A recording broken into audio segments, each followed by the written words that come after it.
NDA government का जो agenda है, जिसके कि बहुत सारे वायदे ये पूरे कर चुके हैं, तो अगली तैयारी इसकी करो और इस पर लेजिस्लेशन होने वाला है। आप गौर करेंगे कि इस पर ड्राफ्ट भी जा चुका है, इस पर कमेंट्स भी मंगाए जा चुके हैं। तो विपक्षी लोग जो बौखलाए हैं, जो आज तक धर्म की राजनीति विपक्षी लोग करते रहे, अपीजमेंट की राजनीति करते रहे, लोगों की आंखों में धूल झोंक कर धर्म विशेष को, खासकर मुसलमानों को मिसगाइड करते रहे, राज करते रहे, उनसे वोट ठगते रहे हैं, उनको तो तकलीफ़ होनी है। क्योंकि आप देखेंगे कि यूनिफॉर्म सिविल कोड हमारा जो है, ये बहुत बड़ा विषय नहीं है, इसको विषय बनाया जा रहा है। तो मुसलमान औरतें हैं, उनको आर्टिकल 14 का संबल मिलेगा।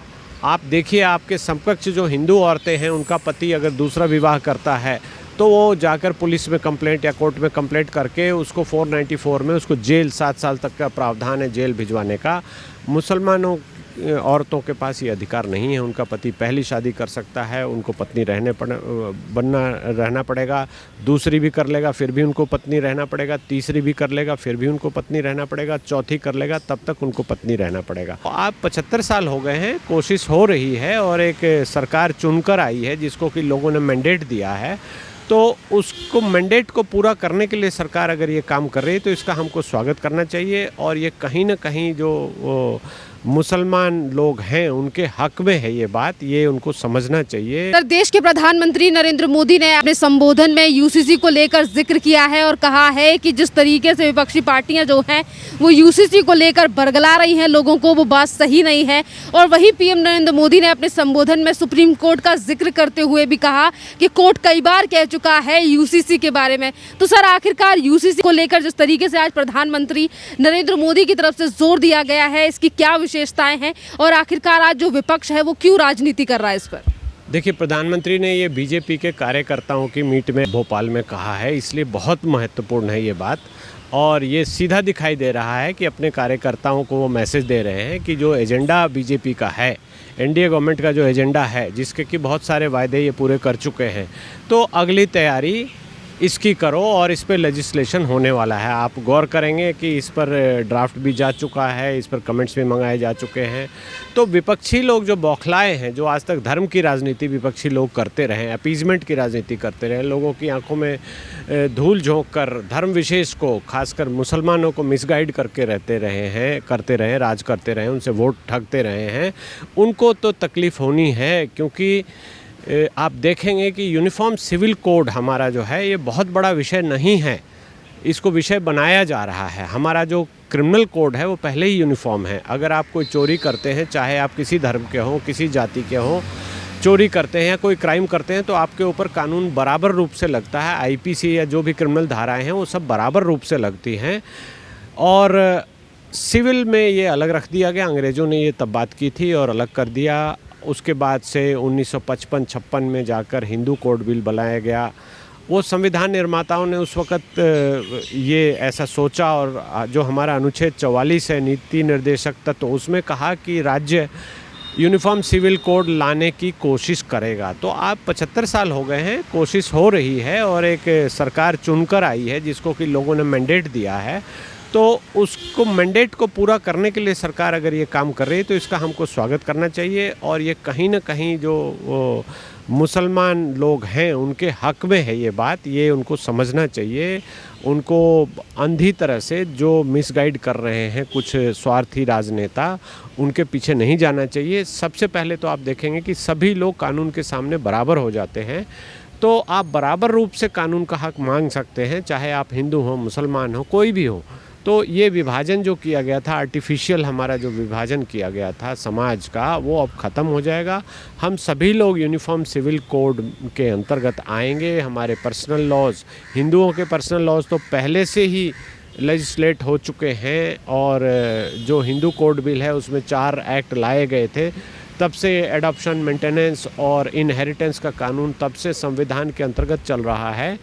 और मुसलमानों के कानून को या दूसरे धर्म के कानूनों को छोड़ दिया गया कि खासकर मुसलमानों का कानून ज़्यादा महत्वपूर्ण है। कि कुछ लोगों ने ये वकालत शुरू की कि शरिया कानून आना चाहिए, शरिया कानून ही हमारे पर्सनल लॉज को गवर्न करेगा। तो ये गलत बात है और अतार्किक बात है, लॉजिकल बिल्कुल नहीं है, एब्सर्ड है लॉजिकली। क्योंकि अगर आप बात करते हैं कि शरिया के कानून से हमको गाइड होना चाहिए, हमको चलना चाहिए, मुसलमान समाज को शरिया कानून पालन करना चाहिए, तो फिर आईपीसी भी आप हटा दीजिए, वहाँ भी कोड़े खाने के लिए तैयार हो जाइए, वहाँ भी हाथ के लिए तैयार हो जाइए। वो मांग तो कोई करता नहीं है। लोगों को मिसगाइड करके ये बातें उठा रही हैं राजनीतिक स्वार्थिक राजनीतिक पार्टियां। तो ये एक अच्छा कदम है और सबको स्वागत करना चाहिए। जो हमारे देश का अनुच्छेद, जो संविधान का अनुच्छेद 14 है, समानता का अधिकार, उस समानता के अधिकार को ये कहीं ना कहीं परिपूर्ण कर रहा है, तो सबको इसका स्वागत करना चाहिए। सर, इसी के साथ पीएम नरेंद्र मोदी ने ये भी कहा कि मुसलमानों को बरगलाने का काम किया जा रहा है। आम आदमी पार्टी के सांसद हैं संजय सिंह, वो बौखलाए हुए हैं, वो ट्वीट करके पीएम नरेंद्र मोदी के ऊपर हमला बोल रहे हैं। अभी तो ये कानून आया भी नहीं है, अभी तो सिर्फ सरकार और प्रधानमंत्री नरेंद्र मोदी की तरफ से चर्चा की जा रही है, तो इतनी ज़्यादा बौखलाहट है। तो क्या आपको लगता है कि जब ये कानून लाया जाएगा, जब इस पर राज्यसभा में चर्चा होगी, तो आपको लगता है कि फिर एक बार शाहीन बाग बनाने की कोशिश जो है वो इन्हीं विपक्षी पार्टियों की तरफ से तो नहीं की जाएगी, मुसलमानों के नाम को लेकर या एक विशेष धर्म को लेकर? हो सकता है, वो तो करेंगे ही। वो तो दिखाई दे रहा है कि उनकी जो राजनीतिक रोटियां हैं वो इन्हीं पर सिकती है। यूनिफॉर्म जो इन्होंने सीएए में जो किया वो यूनिफॉर्म सिविल कोड में करेंगे। सीएए भी लागू हो गया हमारे देश में, पूर्ण रूप से लागू है, और उससे किसी मुसलमान को, किसी भी धर्म के किसी भी लोगों को कहीं भी कोई दिक्कत हुई हो तो बता दें। कहीं कोई दिक्कत नहीं हो। ये सारी बातें हवा में थी, भड़काई गई थी, झूठ मूठ कर लोगों को मिसगाइड किया गया था। तो यूनिफॉर्म सिविल कोड का भी स्वागत सबको आगे आकर करना चाहिए। जो प्रबुद्ध मुसलमान लोग हैं उनको आगे आकर कहना चाहिए कि हाँ, हम एक संविधान के अंतर्गत जो हमारा कानून बन रहा है, हम आर्टिकल 14 में सभी लोग बराबर हो जाएंगे। और एक बहुत ही गंभीर बात है जिसको कि लोग नहीं समझ पा रहे हैं कि जो मुसलमान औरतें हैं उनको आर्टिकल 14 का संबल मिलेगा।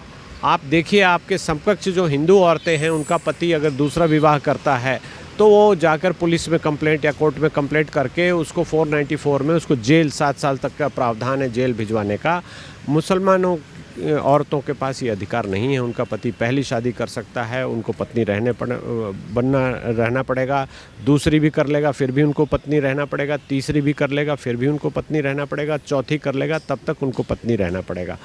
तो ये जो बात है, ये आर्टिकल 14 के अंतर्गत इनको लाया जा रहा है। और 14 में वो भारतीय जो हिंदू महिलाएं हैं, भारत देश में हिंदू और मुसलमान महिलाएं पहली बार एक पायदान पर खड़ी हो जाएंगी। और उनका पति अगर दूसरी शादी करता है तो वो आर्टिकल 14 के अंतर्गत जाकर और उनके ऊपर बायगमी का क्लेम लगा सकते हैं। जैसे कि अभी थोड़े दिन पहले तलाक़ बिद्दत पे हुआ, जो ट्रिपल तलाक़ को रोका गया है, उसको लेके भी ये कानून बना है। तो इन सब का स्वागत सबको खुले दिल से करना चाहिए। हमारा समाज आगे बढ़ चुका है, हमारा देश आगे बढ़ चुका है और आगे बढ़ रहा है।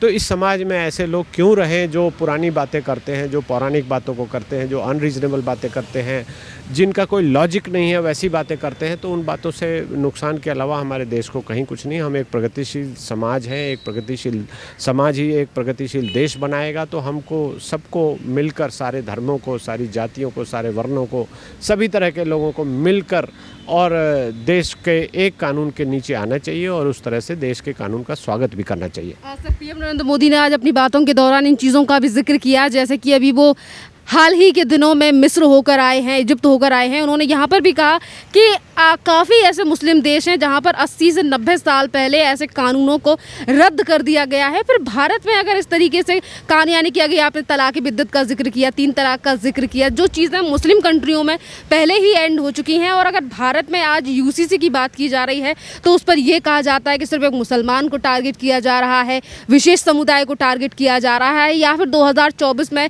चुनाव आ रहे हैं लोकसभा के, इसीलिए केंद्र सरकार जो है वो यूसीसी की बात कर रही है। इस तरीके से असदुद्दीन ओवैसी से लेकर ममता बनर्जी और तमाम नेता जो हैं वो बयानबाजी देते हुए नजर आते हैं। देखिए, ये तो समझने की बात है। सबसे पहले आप ये समझिए कि आपके समाज को, मुसलमानों को यहाँ पर प्रगति करने से रोके जाने के लिए ऐसी बातें, ये जो भी विपक्षी पार्टियां हैं, जो भी लोग हैं, ओवैसी साहब हों या ममता बनर्जी हों या आरजेडी के लोग हों या सपा के लोग हों, वो सब ऐसी बातें करते हैं ताकि आपको अंधेरे में रखा जा सके, अपनी पार्टी का गुलाम बनाकर आपसे इन बल्क वोट लिया जा सके और उसके आड़ में बेईमानी करें, जनता के वोट के साथ ठगी करें, जनता का पैसा लूटें, यही हो रहा है। आप देखें, आप एक रैशनल एक प्रगतिशील समाज बनकर, जो देश का कानून है उसमें बराबरी के हिस्सेदार बनकर आपको बनाने से ये लोग रोक रहे हैं।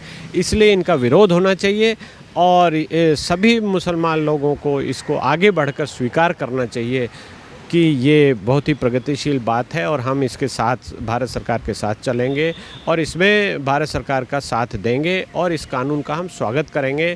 क्योंकि यूसीसी में भी जो भी भड़काया गया था, कोई भी आदमी, एक भी आदमी आकर आगे बता दे कि किसी भी कानून ट्रिपल तलाक के लागू होने से क्या नुकसान हुआ है, वो बता दें।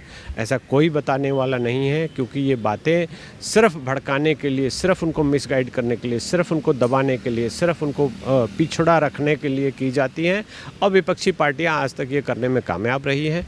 चूँकि हमारे संविधान निर्माताओं ने ये कहा था कि हम कोशिश करेंगे, हमारा राज्य कोशिश करेगा, जो देश है वो कोशिश करेगा, तो कोशिश करते हुए 75 साल हो गए। अब ये विषय परिपक्व हो गया है और कम से कम एक ऐसी पार्टी आई है जिसने इस विषय को सेंटर में लाकर चर्चा करने की बात की है। तो सबको इसका स्वागत करना चाहिए ताकि हमारा देश और मजबूत हो सके, अखंड हो सके और सब लोग यूनिफॉर्म रूप से गवर्न हो सके। इसलिए इसका स्वागत होना चाहिए।